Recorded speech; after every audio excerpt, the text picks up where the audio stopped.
Mutual fund से पैसा कमाने का एक बहुत ही अच्छा और आसान तरीका है। इसमें निवेश करने के लिए आपके पास हजारों रुपए हो ये जरूरी नहीं, बल्कि आप मात्र 500 रुपए हर महीने की दर से भी इसमें निवेश कर सकते हैं। आज हम जानेंगे कि म्यूचुअल फंड क्या होता है और कैसे इसमें हम सेफली निवेश कर सकते हैं। तो आइए हम बात करते हैं हमारे एक्सपर्ट सूरज कर से, जो कि एग्जीक्यूटिव डायरेक्टर हैं प्रूडेंट वेल्थ के। नमस्कार सूरज जी। सूरज जी, सबसे पहले तो आप हमारे दर्शकों को ये बताइए कि जैसे मैंने अभी ब्रीफ किया कि म्यूचुअल फंड आखिर है क्या। तो देखिए, म्यूचुअल फंड को समझने के लिए हमें म्यूचुअल और फंड का अर्थ समझना पड़ेगा। जो ये दो वर्ड है, तो म्यूचुअल का मतलब हो गया कि साथ में मिलकर कुछ करना, और फंड का मतलब हो गया कि पैसे देना या पैसे लगाना। तो दोनों को मैं अगर जोड़ दूं तो इसका मतलब हो गया कि हम लोग साथ में मिलकर पैसे लगा रहे हैं, है ना।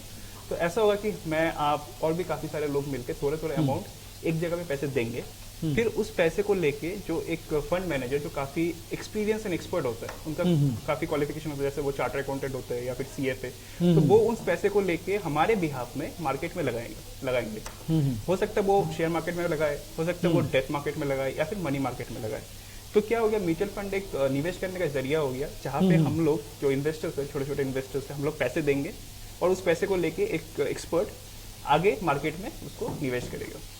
वैसे म्यूचुअल फंड के अगर इतिहास के बारे में बात करें तो क्या है इसका इतिहास, क्या रहा है? जी, तो म्यूचुअल फंड का इतिहास 1964 से 1963 से स्टार्ट होता है, जब यूटीआई का फॉर्मेशन हुआ, यूनिट ट्रस्ट ऑफ इंडिया। तो RBI and government of India का एक जॉइंट इनिशिएटिव था। तो यूनिट 64 पहला स्कीम था जो उन्होंने लॉन्च करा था। फिर वैसे चलते चलते 1978 में यूटीआई का डीलिंक्ड हो गया फ्रॉम आरबीआई, और उनको ओवरटेक कर लिया आईडीबीआई ने। And by the end of the 1988 उनके पास 6,700 करोड़ के टोटल एसेट साइज थे। तो म्यूचुअल फंड का इंडस्ट्री ग्रो हुआ 1988 तक, ये पहला फेज हो गया। फिर सेकेंड फेज में क्या हुआ कि पब्लिक सेक्टर के जो म्यूचुअल फंड थे, वो उन्होंने पब्लिक सेक्टर के कुछ कंपनीज उन्होंने एंटर करा, जैसे कि आपके LIC, फिर कैन बैंक, फिर कैनरा बैंक, फिर आपके पंजाब नेशनल बैंक, इन्होंने भी अपने अपने म्यूचुअल फंड को लेके आए। तो ये हो गया वो एक फेज 1987 से 1993 तक। तो इस दौरान आपका इंडस्ट्री का साइज बढ़ के 47,000 करोड़ तक हो गया by the end of the year 1993। 47,000 crore तक। जी, ये हो गया हमारा सेकेंड फेज। फिर आ जाता है हमारा थर्ड फेज, जब 1993 से लेके 2003 तक। उस टाइम पे क्या हुआ, जैसे कि मैंने बताया कि पब्लिक सेक्टर का ऑलरेडी एंट्री हो चुका था, अब प्राइवेट सेक्टर का भी एंट्री हुआ। प्राइवेट सेक्टर में जैसे फर्स्ट जो था वो है कोठारी पायनियर, जो आज के दिन में हम लोग जिनको फ्रैंकलिन टेम्पल्टन के नाम से भी जानते हैं, तो उनका एंट्री हुआ। तो उन्होंने भी अपने स्कीम लाए मार्केट में। And by the year 2003 33 mutual fund houses market में ऑपरेट कर रहे थे, और AUM का साइज हो गया 1 लाख करोड़ के ऊपर ओके टोटल। और उसके बाद 2003 के बाद जो यूटीआई जो फॉर्मेशन हुआ था, यूटीआई एक्ट, तो वो रिपील कर दिया गया और यूटीआई को 2 हिस्से में डिवाइड कर दिया। तो आज के दिन में हम लोग जो जानते हैं UTI mutual fund, that is one of the part. तो जैसे कि बता रहे थे कि दर्शक हमसे पूछ रहे थे फर्स्ट सेशन में कि यूटीआई भरोसेमंद है या नहीं, तो UTI is one of the oldest, सबसे अगर पुरानी बात करें तो यूटीआई है। और आज का डेट में बताऊंगा, तो Jan 31 में 30 लाख करोड़ का ये पूरा इंडस्ट्री का साइज है, म्यूचुअल फंड का एसेट अंडर मैनेजमेंट है। और फोलियोस की मैं बात करूं, जितनी अकाउंट्स की अगर मैं बात करूं, 9.52 करोड़ फोलियोस आज के दिन में है। तो बहुत सारे लोग इंडस्ट्री के साथ जुड़े हुए हैं, निवेश कर रहे हैं। म्यूचुअल फंड ऐसे कितने प्रकार के होते हैं? म्यूचुअल फंड मोटे तौर पे मतलब 3 तरह के होते हैं: इक्विटी ओरिएंटेड म्यूचुअल फंड, डेब्ट म्यूचुअल फंड और हाइब्रिड म्यूचुअल फंड। अब इक्विटी म्यूचुअल फंड के अंदर भी काफी सारे सब कैटेगरीज होंगे, जैसे large cap fund, multi cap fund, mid cap fund. वैसे ही डेब्ट के अंदर भी शॉर्ट टर्म डेब्ट mutual fund, mid to long term, इस तरह से बहुत सारे होते हैं। प्लस आपके हाइब्रिड फंड्स भी होते हैं कुछ जिसमें इक्विटी और म्यूचुअल फंड डेब्ट का कुछ एक कॉम्पोजिशन रहता है, कुछ एक प्रोपोर्शन में इन्वेस्टमेंट किया जाता है। और ये म्यूचुअल फंड और एसआईपी को लोग अधिकतर एक ही समझते हैं, ये भी थोड़ा एक कंफ्यूजन है। नहीं, एक ही समझे तो तब तो ठीक है, बट एक नहीं समझे तब दिक्कत है, क्योंकि लोगों में ये गलतफहमी है कि मैं अगर एसआईपी कर रहा हूँ तो इसका मतलब मैं म्यूचुअल फंड में इन्वेस्ट नहीं कर रहा हूँ। तो मैं काफी लोगों से मिलता हूँ जो लोग बोलते हैं कि मेरे को म्यूचुअल फंड में पैसे नहीं लगाना, बट मैं एसआईपी करने के लिए रेडी हूँ। तो ऐसा नहीं होता है। SIP is just an way of investing. कहने का मतलब ये कि अब जैसे, सॉरी मैं कहने में थोड़ा चूक गया कि लोग डरते हैं, म्यूचुअल फंड को लोग शेयर मार्केट समझते हैं जी, और एसआईपी को अलग समझते हैं। ये थोड़ा सा डिफरेंस है, डिफरेंशिएशन स्टॉक मार्केट से कनेक्ट करते हैं लोग म्यूचुअल फंड को। तो ऐसा होता है कि एसआईपी क्या हो गया, एसआईपी में आप महीने, मंथली, वीकली या क्वार्टरली आप कुछ कुछ अमाउंट आप इन्वेस्ट कर रहे हो, बट इन्वेस्ट आप कहाँ कर रहे हो, इन्वेस्ट आप म्यूचुअल फंड के किसी स्कीम में ही कर रहे हो। तो ऐसा नहीं है कि ये बहुत डिफरेंट है। एसआईपी कोई प्रोडक्ट नहीं है अपने आप में, SIP is just an way of investing. तो म्यूचुअल फंड में इन्वेस्ट करने का दो तरीका है, एक आप लमसम कर दो कि आपके पास आज पैसे है, आप पूरा एक स्कीम में या फिर दो स्कीम में लगा दो, या फिर आप महीने महीने कुछ पैसे म्यूचुअल फंड में लगाते रहो। जब आप वैसे करोगे तो उसको हम लोग एसआईपी बोलते हैं, सिस्टमेटिक इन्वेस्टमेंट प्लान। अच्छा, म्यूचुअल फंड में कैसे खरीद कैसे सकते हैं हम लोग? म्यूचुअल फंड के जैसे क्या होता है कि दो कंसेप्ट है जो हमें समझना पड़ेगा, एक हो गया यूनिट और दूसरा हो गया एनएवी। अब मैं इन दोनों को पहले समझा देता हूँ, फिर मैं खरीद में आऊंगा कैसे खरीदते हैं। तो मान लेते हैं कि मैं बाजार में गया, मेरे पास 100 रुपया है, मैं अंडे खरीदने गया। तो अगर मैं 100 रुपये दुकानदार को दूं तो वो मेरे को 20 यूनिट के अंडे दे दिए। तो ये जो 20 टू अंडे दिए वो हो गया मेरे यूनिट, और एक अंडे का क्या भाव हो गया, 5 रुपया। तो सेम म्यूचुअल फंड में भी वैसे ही सेम है कि म्यूचुअल फंड के स्कीम में अगर मैं 1000 रुपया लगाऊं और एक यूनिट का भाव अगर 100 रुपया हो तो मेरे को 10 यूनिट मिलेंगे। तो मैं जब इन्वेस्ट करूंगा म्यूचुअल फंड में तो मैं कुछ एक अमाउंट म्यूचुअल फंड की स्कीम में डाल रहा हूँ, बदले में मेरे को क्या मिलेगा, कुछ यूनिट मिलेगा उस स्कीम के, जो कि कुछ एक भाव में होगा, कुछ एक एनएबी होगा, उसका भाव को एनएबी बोलते हैं अपने। तो हमें जो स्कीम के क्या होता है, स्कीम में एक फोलियो का कंसेप्ट है, फोलियो नंबर बोलते हैं। जैसे कि आप बैंक में अगर अकाउंट खोलोगे तो अकाउंट का नंबर होता है, वैसे ही म्यूचुअल फंड की स्कीम के आपके फोलियो नंबर होंगे, जिसमें आपको वो यूनिट अलॉट होगा। तो आपने अगर 1000 रुपया दिए और अगर एक यूनिट का दाम अगर 100 रुपया हुआ तो आपको 10 यूनिट आपको मिल जाएगा। तो ये कॉन्सेप्ट है। अच्छा, इसमें अगर हम बात करें कि म्यूचुअल फंड ही क्यों, जैसा हमने कैप्शन भी दिया था और हमारे स्क्रीन पर भी आप देख पा रहे होंगे, म्यूचुअल फंड है तो टैगलाइन हमने दिया है, म्यूचुअल फंड सही है। तो म्यूचुअल फंड क्यों, अब इसके बारे में थोड़ा सा हमको डालिए प्रकाश। तो ऐसा है कि म्यूचुअल फंड के काफी सारे बेनिफिट्स है, तो मैं बेनिफिट्स को एक एक करके मैं एक्सप्लेन करूंगा। तो पहला जो बेनिफिट है वो है रिस्क टू रिटर्न।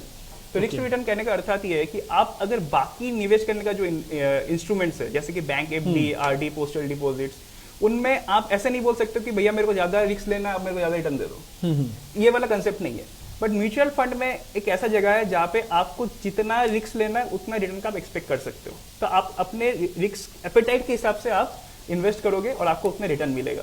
तो this is one of the most important thing. जैसे कि मैंने बताया कि म्यूचुअल फंड में 3 तरह का मेनली होता है, इक्विटी ओरिएंटेड, डेप्थ ओरिएंटेड और हाइब्रिड। तो जैसे कि depth oriented is most safe, फिर हाइब्रिड आ गया, फिर इक्विटी ओरिएंटेड। किसी को बहुत ज्यादा रिस्क लेना है तो वो पूरी पोर्टफोलियो अपना इक्विटी में रख सकता है या फिर थोड़ा सा डेप्थ में भी रख सकता है। तो इस तरह से रिस्क टू रिटर्न का एक तो पहला बेनिफिट हो गया। और क्या बेनिफिट है, दूसरा बेनिफिट हो गया कि अब इन्फ्लेशन, अब हमें पता है कि इन्फ्लेशन, महंगाई जो देश में है वो बढ़ते जाता है। ऑन एन एवरेज 6% का इन्फ्लेशन का रेट है। तो अब क्या होता है कि जो ट्रेडिशनल जो इंस्ट्रूमेंट है जैसे बैंक एफडी या फिर पोस्टल डिपॉजिट, उनका जो रिटर्न है वो बहुत कम है। तो मैं हाल ही में बैंक में गया था तो मैंने देखा 5.65% का इंटरेस्ट रेट है। तो दैट इज वेरी लो। तो अगर मेरा इन्फ्लेशन का रेट 6% है और मेरे को बैंक वाला अगर 5.65% दे रहा है तो फिर मेरा रियल ग्रोथ तो नहीं हो रहा है, उल्टा मेरा पैसा में नेगेटिव एस्पेक्ट आ जा रहा है ना। तो अगर इन्फ्लेशन को बीट करना है तो फिर म्यूचुअल फंड में इन्वेस्ट करना पड़ेगा, क्योंकि म्यूचुअल फंड ट्रेडिशनली ज्यादा रिटर्न देता है, इन्फ्लेशन से ज्यादा रिटर्न देता है, 8%, 12%, इट कैन बी एनीथिंग। तो ये दूसरा हो गया हमारा इन्फ्लेशन वाला जो बहुत इंपॉर्टेंट पॉइंट है। अब मैं और भी बेनिफिट्स की अगर बात करूं तो म्यूचुअल फंड में जब हम इन्वेस्ट करते हैं तो प्रोफेशनल फंड मैनेजर, जैसे कि मैंने पहले भी बताया, जो एक एक्सपर्ट है जो आपके पैसे को मैनेज कर रहे है ना। तो आपके पैसे को कोई एक एक्सपर्ट मैनेज कर रहा है तो आपको टेंशन नहीं लेना है। आपने पैसे दे दिए तो जिस स्कीम में आपने लगाया है तो फंड मैनेजर का दायित्व हो गया कि वो कैसे आपके पैसे को काम में लगा के ग्रो करेंगे, है ना। ये बहुत बड़ा बेनिफिट हो जाता है। फिर आपका डाइवर्सिफिकेशन बेनिफिट आ जाता है कि आपके जो पैसे हैं वो एक जगह पे नहीं लग रहा है। अगर आप मार्केट में जैसे इक्विटी मार्केट में अगर डायरेक्ट लगाओगे तो आप हो सकता है कि 10 स्टॉक खरीदो या 15 स्टॉक खरीदो मैक्स टू मैक्स।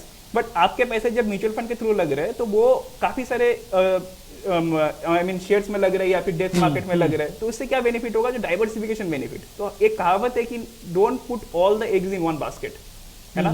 तो ये वाला बेनिफिट अपने को मिल जाता है कि ये जो आपका जो पैसा है काफी जगह पे लग रहा है, तो फिर अगर कोई एक जगह में भी अगर खराब भी हुआ मतलब तो कहीं बचने का चांसेस रह जाता है। अगर 50 स्टॉक में अगर 2 खराब भी करे तो 48 अदर एरियाज है जहाँ पे मेरे को रिटर्न मिल सकता है। रिस्क जो है वो कहीं ना कहीं बहुत कम हो जाता है, कम हो जाता है क्योंकि डाइवर्सिफिकेशन बेनिफिट के चक्कर चलते। और क्या है इसमें बेनिफिट। और जो मेरे को सबसे जो खास बात ये लगता है कि लिक्विडिटी बेनिफिट जो है, लिक्विडिटी बेनिफिट का मतलब हो गया कि आप पैसे को कभी भी इन्वेस्ट करो और कभी भी आप निकाल सकते हो। जो ट्रेडिशनली दूसरे इन्वेस्टमेंट एवेन्यूज में हम नहीं देख पाते कि एफडी में अगर आप करोगे तो आपका एक फिक्स टाइम के लिए हो गया कि 5 साल के लिए आपने एफडी कर दिया, बट म्यूचुअल फंड में ये चीज नहीं है। म्यूचुअल फंड में आपने पैसे लगा दिए, आप कभी भी चाहो तो वो पैसे को निकाल सकते हो। तो आपको ये बहुत बड़ा मतलब इसमें कोई फिक्स नहीं है कि आपको इतने दिनों तक रखना है, इतना ड्यूरेशन कंपलसरी, जैसे एसआईपी में होता है लॉक इन पीरियड होता है। लॉक इन पीरियड सिर्फ आपका टैक्स सेविंग्स में होता है, जो टैक्स सेविंग ईएलएसएस बोलते हैं। म्यूचुअल फंड में नहीं है लॉक इन पीरियड। ईएलएसएस हाँ एक ही जगह पे है, वो है ईएलएसएस। ईएलएसएस वो टैक्स सेविंग फंड हो गया जहां पे 3 साल का लॉक इन पीरियड है, बट उसको अगर छोड़ के कोई भी म्यूचुअल फंड स्कीम्स में आपका लॉक इन नहीं है। कभी भी निकाल सकते, कभी भी आप निकाल सकते, short term long term, short term long term. सकते। हाँ, आप जब इन्वेस्ट करोगे तो आपको सोचना पड़ेगा कि मैं कितना ड्यूरेशन के लिए कर रहा हूँ, उस हिसाब से मैं स्कीम में लगाऊंगा, बट पैसे आप कभी भी निकाल सकते हो, उसमें कोई इश्यूज नहीं है। नहीं तो मान लीजिए कि मैंने सोचा कि मैं 1 साल के लिए करूंगा और मैं 6 महीने में उसको अगर निकाल लेता हूं पैसे को, तो उसमें क्या नुकसान होगा मुझे? कुछ नुकसान नहीं है। आपको जो इनकम आपका 6 महीने के लिए होना था वो आपको मिल जाएगा। अच्छा, जो इनकम होना था वो हो गया, वो हो जाएगा आपको। अच्छा, तो आपके ऊपर मतलब ये 6 महीने में आप निकालोगे, कोई इमरजेंसी होगा मोस्ट प्रोबेबली तभी आप निकालोगे। तो म्यूचुअल फंड में वो फ्लेक्सिबिलिटी है, आप जब चाहे तब आप पैसे निकाल सकते हो। तो आप बता रहे हैं म्यूचुअल फंड के बारे में, और दर्शकों मैं आपको यह भी कह दूं कि यह कार्यक्रम लाइव है, और इस कार्यक्रम के दौरान भी अगर आप चाहें तो अपने प्रश्न आपके पास भी, अगर आपके मन में भी कोई प्रश्न है म्यूचुअल फंड से रिलेटेड, तो आप हमारे एक्सपर्ट से इस समय लाइव मौजूद हैं, वो इस समय भी आप क्वेश्चन कर सकते हैं, या फिर आप कमेंट सेक्शन में अपने प्रश्नों को लिख सकते हैं। आफ्टर लाइव के बाद सूरज जी उसके जवाब जरूर दे देंगे आपको। हर संभव कोशिश रहेगी कि आपके जवाब मिले।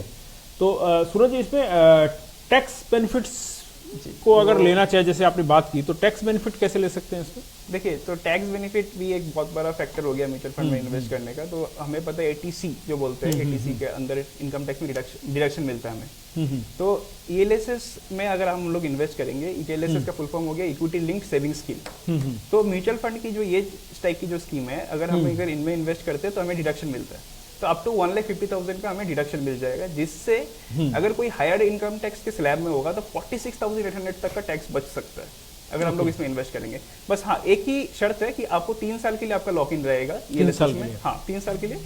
अगर आप दूसरे इन्वेस्टमेंट एवेन्यूज के साथ कंपेयर करोगे तो ये सबसे कम है, क्योंकि पीएफ में आपका 15 ईयर्स, एफडी में 5 ईयर्स होता है जनरली, राइट। बट ईएलएसएस में आपका सिर्फ 3 साल का लॉक इन पीरियड है। एक आसिफ खान है, उन्होंने पूछा कौन सा म्यूचुअल फंड सही होगा? तो आसिफ खान जी को मैं ये कहना चाहूँगा कि म्यूचुअल फंड आपका जो गोल है, गोल्स आपके ड्यूरेशन और आपके रिस्क एपेटाइट के हिसाब से होगा। तो जब हमें आपका गोल्स, ड्यूरेशन और रिस्क एपेटाइट पता चल जाएगा, फिर हम आपको स्कीम्स बता सकते हैं, क्योंकि मार्केट में 9,000 प्लस स्कीम्स है। ओके। और कंपनीज, जो शेयर मार्केट में कंपनीज है वो 5,000 प्लस है। तो इतने सारे में से अगर 9,000 स्कीम्स अगर कंपनी ने बनाया है, तो फिर इसका मतलब है कि कुछ सोच के ही बनाए होंगे। तो अलग अलग लोगों के अलग अलग रिक्वायरमेंट के हिसाब से स्कीम्स है। तो हमें समझना पड़ेगा कि आपका क्या रिक्वायरमेंट है और आपके लिए क्या बेटर होगा। ये म्यूचुअल फंड्स भी क्या सेबी के अंतर्गत आते हैं? जी, सारे that is regulated by SEBI. तो मतलब कहीं ना कहीं रिस्क फैक्टर जो है वो सेबी इसको कवर करती है। देखिए, अब म्यूचुअल फंड, आप जब पैसे म्यूचुअल फंड स्कीम में लगा रहे हो तो वो बेसिकली मतलब मैनेज कौन कर रहा है? म्यूचुअल फंड हाउसेस कर रहे हैं, मे बी आईसीआईसीआई, एसबीआई, इन तरह के जो म्यूचुअल फंड हाउसेस है वो मैनेज कर रहे हैं। ये सब चीज इनके ऊपर सेबी है, जो सेबी इनको रेगुलेट कर रहा है। तो ऐसा नहीं होगा कि आप इनमें पैसे लगाए तो ये पैसे लेके आपके भाग गए, ऐसा नहीं हो सकता है। रिस्क की जब हम लोग बात करते हैं, वो म्यूचुअल फंड में अलग अलग प्रकार की जो रिस्क है, वो एक मार्केट रिस्क जो हम लोग बोलते हैं, कि हम लोग हमेशा डिस्क्लेमर देते हैं mutual fund investment are subject to market risk. तो ये मार्केट रिस्क क्या है? मार्केट रिस्क हो गया कि अगर मैंने जो इन्वेस्टमेंट करा म्यूचुअल फंड में, वो पैसे जो मार्केट में लगाए जा रहे हैं, ऐसा ना हो कि वो पैसे मेरे को वापस ना मिले या फिर वो पैसे डूब जाए, तो वो अलग चीज। उसकी गारंटी सेबी के पास रहेगी? नहीं, इसकी गारंटी कोई नहीं देता है, क्योंकि जैसे कि मार्केट रिस्क कहा जाता है, म्यूचुअल फंड इन्वेस्टमेंट जैसे कि आपको मैंने बताया शेयर मार्केट में लगाया जाए, तो आपके पैसे से अगर रिलायंस के शेयर खरीदे जा रहे हैं, तो कल को अगर रिलायंस के शेयर का प्राइस अगर बढ़ गया तो आपका ग्रोथ हो गया, और गिरा तो आपका लॉस हो गया। But on the long run, जब मार्केट को हम लोग लॉन्ग रन में देखते हैं, तो मार्केट हमेशा ऊपर की तरफ ही जाता है। तो ये बहुत एक कहावत है कि growth is permanent, direction is temporary. तो हमें डायरेक्शन को नहीं देखना है, ग्रोथ को समझना है। लॉन्ग टर्म में म्यूचुअल फंड में प्रॉफिट होता है, मतलब जो भी आप मार्केट में अगर आप देखोगे। एक और सवाल आया है, श्रवण कुमार गुप्ता है, उन्होंने लिखा है कि म्यूचुअल फंड में इन्वेस्टमेंट करने के लिए एसआईपी करना बेस्ट है या फिर लमसम? अब एसआईपी और लमसम के ऑलमोस्ट सेम है, उससे स्कीम में कोई फर्क नहीं पड़ जाता है। एक कोई भी स्कीम में आप एसआईपी भी कर सकते हो, कभी लमसम भी कर सकते हो। हाँ, एक चीज जो है वो आ जाता है कि एसआईपी में हमें रूपी कॉस्ट एवरेजिंग का बेनिफिट मिल जाता है। कहने का मतलब ये है कि जब मार्केट हाई में रहता है तो हमारा फंड में ग्रोथ तो हो जाता है, ठीक है। और जब मार्केट गिरता है, आप एसआईपी तो सिमिलर अमाउंट के ही करोगे। हाँ। जब मार्केट हाई होगा तब 1000 रुपीज के करोगे, जब नीचे की तरफ जाएगा तभी 1000 रुपीज के करोगे। फिक्स होता है एसआईपी में। एसआईपी में फिक्स होता है। तो आपको नीचे की तरफ जब जाएगा, आपको बेनिफिट क्या होगा, आपको यूनिट ज्यादा मिल जाएंगे उसी स्कीम के, तो आपको एक रूपी कॉस्ट एवरेजिंग मिल जाता है। तो एसआईपी में ये एक एडिशनल बेनिफिट है। बट अगर आपके पास लमसम है, लमसम से भी आप एसआईपी डिजाइन कर सकते हो। म्यूचुअल फंड में इसका भी प्रावधान है, मतलब आई मीन मतलब अगर आपके जो एडवाइजर है वो आपके लिए करके दे सकते हैं ये वाला चीज। तो अगर आपके पास लमसम है, आप इन्वेस्ट कर दो उसी पैसे से, मतलब एक सिस्टमेटिक ट्रांसफर प्लान बोल के एक टाइप होता है, मतलब डिजाइन होता है। तो उससे आप महीने महीने में आपके स्कीम में एसआईपी के हिसाब से चलता जाएगा, डिपॉजिट इन्वेस्ट होता जाएगा। तो श्रवण जी, आपके लिए एक इनके राय है कि आप अपने म्यूचुअल फंड एडवाइजर से संपर्क कर सकते हैं या फिर आप प्रूडेंट वेल्थ से भी संपर्क कर सकते हैं। तो उसके हिसाब से आपके फंड मैनेजर जो है वह आपको आपके सुविधा के अनुसार आपके फंड को एक प्लान कर देंगे। इसके बाद और एक सवाल काफ़ी आ रहे हैं आज। इसके बाद है चंदन प्रजापति जी हैं, उन्होंने कहा है कि which mutual fund is best nowadays, which fund SIP you would be refer. अब ये फिर वही सवाल है। हाँ जी, वही सवाल है, बट मैं फिर भी मैं वापस से मैं बता दूं कि mutual fund 44 mutual fund houses है आज के दिन में और 9000 प्लस स्कीम्स है। तो ऐसा नहीं है कि जो स्कीम मेरे लिए सही होगा वो आपके लिए सही हो, या फिर आपके लिए जो सही होगा हो सकता है आपके दोस्त के लिए वो सही ना हो। तो ये डिपेंड करेगा आपका क्या रिक्वायरमेंट है, आपके रिक्वायरमेंट के हिसाब से स्कीम्स होगा। तो आपके रिक्वायरमेंट के हिसाब से ही स्कीम होगी। उसके बाद एक और सवाल है, नील कमल बिंदल है, उन्होंने लिखा है कौन से फंड में आज इन्वेस्ट लाख में करे जो 20 साल बाद करोड़ हो जाए। करोड़पति बनने की चाहत है इनकी। तो इन्वेस्टमेंट अभी जैसे मैंने लास्ट सेशन में मैंने बताया था कि अभी लार्ज कैप जो है वो ओवर वैल्यूड है, मतलब मार्केट का काफी हाई वैल्यूएशन पे है। तो अभी स्मॉल एंड मिड कैप बहुत बढ़िया है, but small and mid cap में कौन सा स्कीम सही होगा वो हमें देखना पड़ेगा। वो भी डिपेंड करेगा कि इन्वेस्टर्स के ऊपर, इन्वेस्टर के रिस्क एपेटाइट के ऊपर हम लोग उसको सिलेक्शन करेंगे। बट आज के दिन में small and mid cap is preferable इस मार्केट के पोजीशन के हिसाब से आज के दिन पे। तो आपको आपका जवाब मिल गया होगा। इसके बाद सवाल एक और है, मोहित सेठिया है, उन्होंने लिखा है PGIM mutual fund is better और नॉट, क्या है ये? तो स्पेसिफिक एक पीजीआईएम एक म्यूचुअल फंड हाउस हो गया। तो ऐसा नहीं है कि उनके सारे, मतलब वो जो म्यूचुअल फंड हाउस है उनके काफी सारे स्कीम्स होंगे। अब देखना पड़ेगा आप कौन से स्कीम की बात कर रहे हो, तो फिर हम लोग डिटरमाइन करेंगे कि वो स्कीम आपके लिए सही है या नहीं है। तो लगातार दर्शकों के प्रश्न आ रहे हैं, उनका उत्तर सूरजकर जी दे रहे हैं, और आप यूं ही इस पर कमेंट बॉक्स में आप करते रहिए, अपने प्रश्नों को लिखते रहिए। सूरजकर जी लगातार आपके जवाब देते जाएंगे। और सूरज जी, इसमें और कुछ अगर आप बताना चाहें तो हम लगभग समाप्ति की ओर है कार्यक्रम में, और कुछ इसमें अगर कुछ मैं बस इतना ही बताना चाहूंगा कि ये जो एसआईपी, मेरा आज सेशन में ये भी मेरा फोकस था कि एसआईपी और म्यूचुअल फंड के बीच में जो डिफरेंस है वो इसको क्लियर करना ये बहुत बड़ा बात है, क्योंकि मार्केट में ये एक मिसकम्युनिकेशन सा हो गया है। तो वो मिसकम्युनिकेशन खत्म करना बहुत जरूरी है। एसआईपी अपने आप में कोई प्रोडक्ट नहीं है, mutual fund scheme is the product. Mutual fund scheme में इन्वेस्टमेंट करने का एक तरीका हो गया एसआईपी या तो लमसम, ये दो तरीके से आप कर सकते हैं। एक दर्शक है, उन्होंने अभिजीत चंद्रा, उन्होंने लिखा कि ₹50 का कौन सा शेयर अभी अवेलेबल है। ये शेयर मार्केट से रिलेटेड बात कर रहे हैं, तो आज हम म्यूचुअल फंड से रिलेटेड बात कर रहे हैं। शेयर मार्केट से रिलेटेड जब बात होगी तो आपको नोटिफिकेशन मिल जाएगा, हमारे पेज पर आप देखते रहिए, क्योंकि हम हर विषय पर बातें करते हैं और फाइनेंशियल जो मैनेजमेंट है उससे रिलेटेड भी हमारे साथ एक्सपर्ट रहते हैं। हम महीने में 2 बार आते हैं, उसकी नोटिफिकेशन आपको हर बार हमारे फेसबुक पेज पर उपलब्ध रहेगी। तो सूरज जी के साथ हम इतनी देर थे और हमने बात की आज म्यूचुअल फंड से रिलेटेड। तो म्यूचुअल फंड के बारे में जो जानकारी आपको मिली, उससे अधिक जानकारी अगर आपको और चाहिए, आपको आवश्यकता है, तो आप हमारे स्क्रीन पर चल रहे नीचे जो नंबर है, 2 नंबर दिए गए हैं, प्रूडेंट वेल्थ के नंबर है, और आप इन नंबरों पर संपर्क कर अधिक से अधिक जानकारी उपलब्ध करवा सकते हैं। और आपके हर संभव जो भी क्वेरीज होगी उसका जवाब देने के लिए प्रूडेंट वेल्थ की टीम तैयार रहेगी। तो आप हमें दीजिए आज्ञा और यूं ही बने रहे हमारे पेज पर, देखते रहें हर समय खबर समय। नमस्कार।